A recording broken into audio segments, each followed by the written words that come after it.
On a gray and overcast morning, Arthur and his father, Roberto, waited at the bus stop. The fresh air brought a certain calm to the bustling big city. As they conversed, Roberto was particularly attentive, giving his final instructions to his son since he couldn't accompany him to school due to an important job interview. "Remember what I taught you, okay? Today, Dad can't go with you because he has an interview. So, you'll get off at the stop near the school that I showed you. Be careful because we live in a big city. Don't get lost," said Roberto, with a mixture of concern and confidence. The 9-year-old boy, with a gleam of independence in his eyes, reassured his father that he could handle it alone. "I'm 9 years old, Dad. I'm already an adult," he exclaimed with a smile, trying to hide the nervousness of his first solo journey. With a proud smile and tears in his eyes, Roberto ruffled his son's hair. It was a moment of growth, a small symbolic farewell to childhood. "That's my big man," Roberto said, trying to keep his voice steady. The bus arrived with a roar, a large metal vehicle that seemed to swallow people and carry them to their destinations. "Here comes the bus," announced Roberto, helping the little one to board.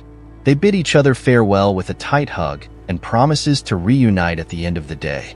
Arthur entered the public vehicle, paid the fare, and greeted the driver with a shy "good morning."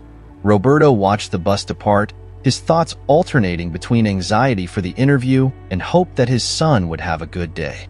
Inside the bus, Arthur settled into a corner seat as if it were the center of his little universe.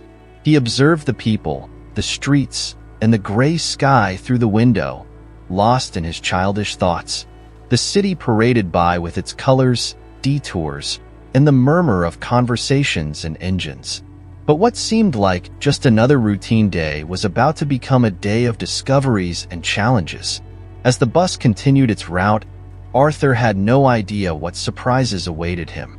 His life was about to take an unexpected turn, one of those rare moments that define our character and destiny. Little did he know that his empathy would be tested soon. The bus stopped at a bustling station, and a wave of people began to board. Among them stood out a notable figure, a woman with features marked by anxiety. She boarded the bus, her eyes darting rapidly from side to side, as if constantly searching for something or someone. Her eyes reflected a palpable fear and deep concern that touched anyone who looked at her. She seemed out of place in this environment, carrying with her an aura of desperation that enveloped her like an invisible cloak. When it was her turn to pass through the turnstile, it got stuck since it hadn't been freed with either money or a pass card. With hesitation, she murmured to the fare collector that she didn't have the fare money. Her voice trembled, and it was evident how disoriented and embarrassed she was by the situation. The fare collector, clearly not having his best day, erupted into a scandal. His words were harsh and cruel. "What do you mean you don't have money? Then what the hell are you doing here? Get off my bus, girl." The way he raised his voice and the brutality of his words echoed throughout the vehicle, attracting curious and embarrassed glances. The woman, visibly humiliated, began to plead, trying to explain her need to reach her destination and promising with painful sincerity that she would return to pay. "Sir, I swear I will come back and pay you," she implored. But the fare collector remained unmoved, hurling accusations and unfounded judgments at her, deepening her humiliation. "Oh sure, I'm going to let a raggedy woman like you ride for free and believe you'll come back to pay the fare. You people are all the same, scammers and thieves." Tears began to stream from the poor woman's eyes, tracing paths of despair down her cheeks. The situation intensified, and it seemed the collector was about to use physical force to remove her from the bus. He was already standing up to grab her arm and throw her off the vehicle. Arthur, who had been watching the scene with growing discomfort and indignation, could no longer contain himself. He saw in this woman a vulnerability and suffering that no one else seemed willing to help. So he stood up, his small stature not diminishing the determination in his eyes. With a trembling hand, he took the money he had saved for lunch, abandoning that small comfort for an act of compassion. With determined steps, He approached the fare collector and extended his hand with the money. "Now she can stay on the bus," he said, his voice firm and contrasting with his young age. His gaze of defiance was fixed on the man. The boy returned to his seat, feeling a mix of anger and pride. Anger at the treatment the fare collector had given the woman and pride for having done the right thing. His heart pounded, not so much from the loss of his lunch, but from the intensity of what he had just done. It was a small but significant gesture, marking not just the day but his journey toward becoming a great man. The bus continued its journey, carrying with it a story of courage and humanity on a gray morning. After Arthur's brave act, all the passengers were left in a stunned and admiring silence. The fare collector, speechless, released the turnstile with a brusque gesture, still affected by the boy's audacity. People exchanged glances and murmured about the child's attitude. The woman, now allowed to continue her journey, sat beside her young savior. Her eyes still bore traces of tears, but there was a new shine in them, a mix of relief and gratitude. "I don't know how I can thank you, little friend," she said, her voice still trembling. The boy, with a maturity beyond his years, took a handkerchief from his bag and offered it to her so she could dry her face. "It's okay. No one should be treated like that," he replied simply. As the bus continued to wind through the streets, passing buildings and landmarks, the woman listened to Arthur with an expression that alternated between shock and sadness. She insisted on compensating the boy for his kindness, even as they conversed. Meanwhile, the world outside continued its course, indifferent to the small yet profound act of bravery that had taken place within the confines of the bus. Shops and more stops passed by as people got on and off the bus, each absorbed in their own lives and stories, unaware of the small but significant act of kindness that had unfolded within that vehicle. The conversation between Arthur and the woman was brief but meaningful. He told her his name, and she returned his kindness with a gentle smile. Soon, Arthur's stop arrived. He waved goodbye and stepped off the bus, walking confidently towards his school. The woman watched him through the window until he disappeared from her view, her heart still warmed by the child's selfless gesture. As Arthur walked away, completely unaware of the impact of his actions, the woman remained on the bus, watching him. No one on that bus could have guessed her true identity. She was not merely a figure in distress, a poor, helpless woman, or a scammer as the fare collector had suggested. Her real identity was something that would leave everyone, especially the collector and Arthur, utterly astonished as events unfolded. As the bus continued on its route, every passenger carried a piece of that story without knowing how extraordinary it would become. Arthur spent the day at school with an empty stomach, reminiscing about the coccinelle he had longed to buy. Despite his hunger, he did not regret his action towards the woman because he knew he had done the right thing.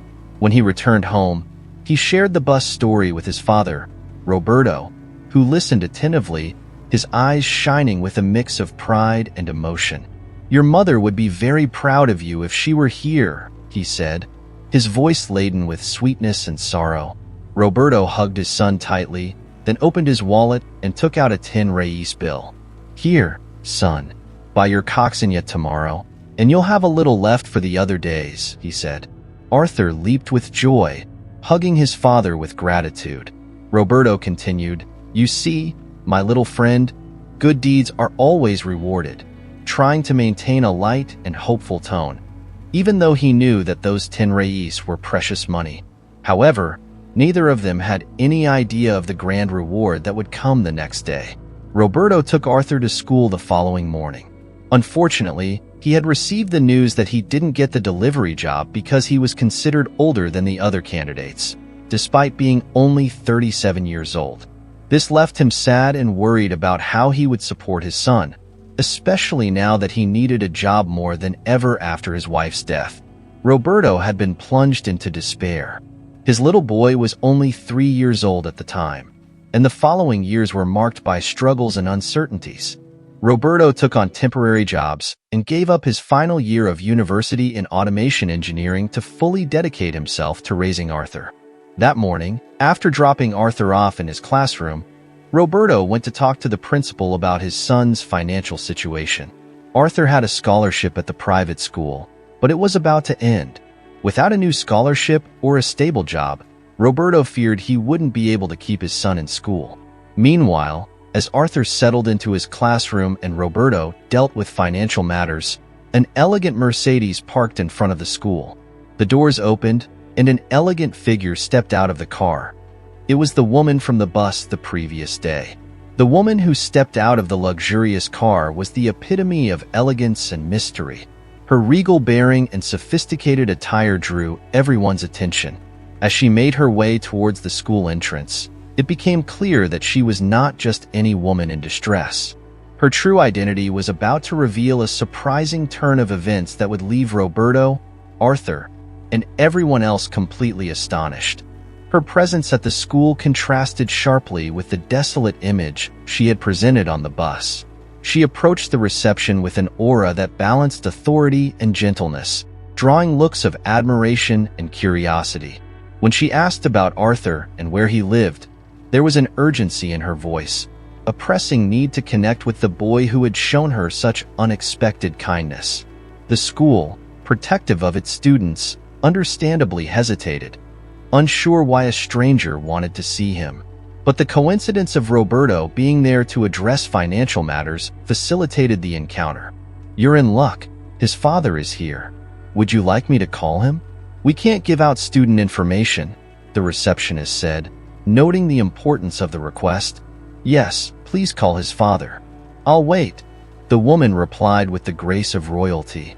A few minutes later, Roberto, with an expression of concern and curiosity, was led to her. As he saw her, his mind whirled in disbelief. She was stunning, with a beauty that seemed to light up her surroundings.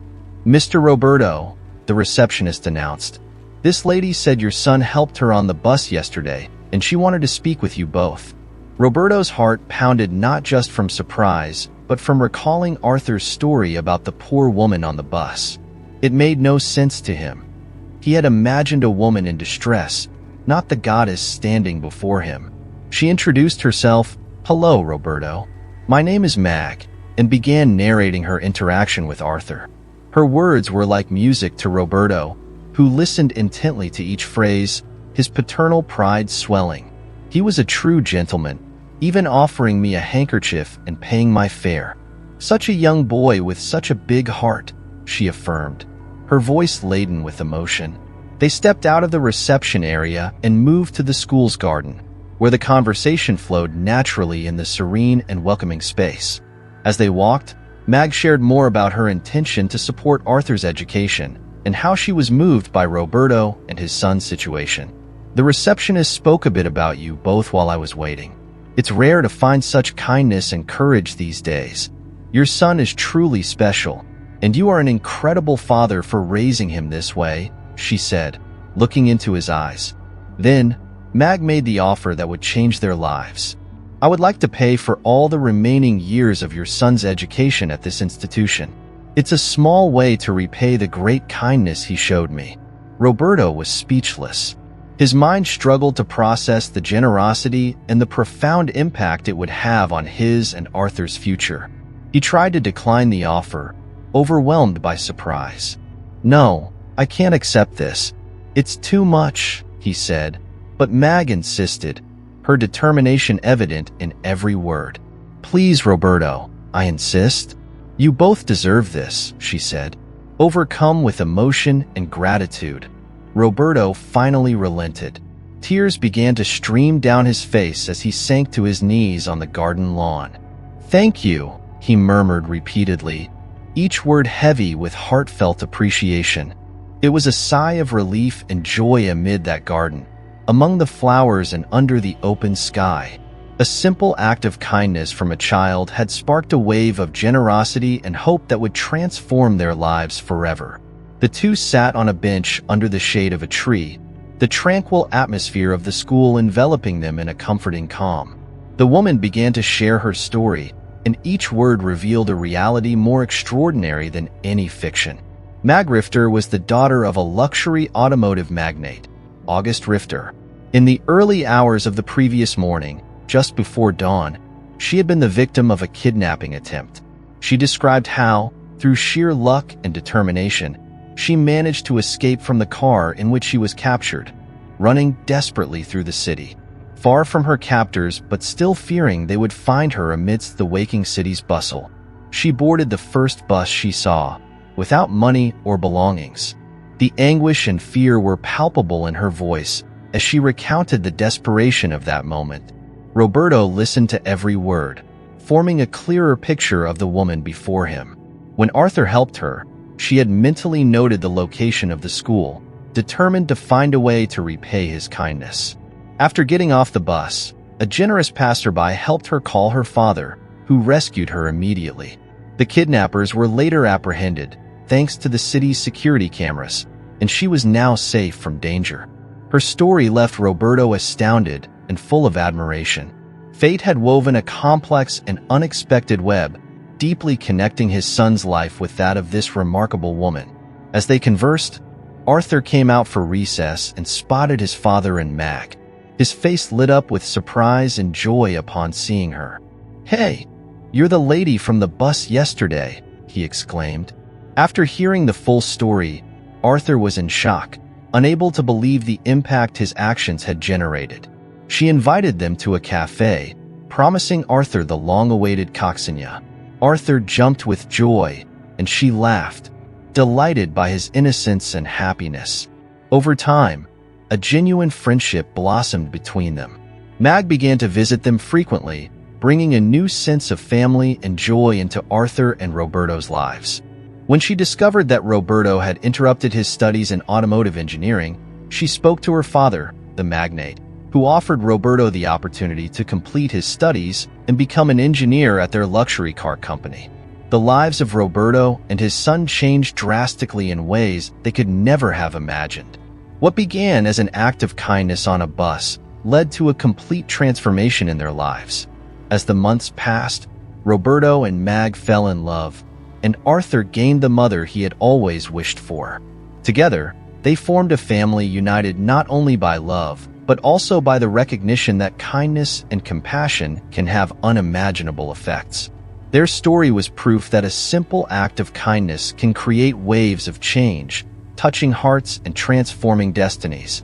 Thanks to the kind heart of a boy on a bus, the life of a family turned around completely, blossoming into happiness and love. If you enjoyed this story, surely the next video that appears on your screen will also move you. A big hug, and until the next story.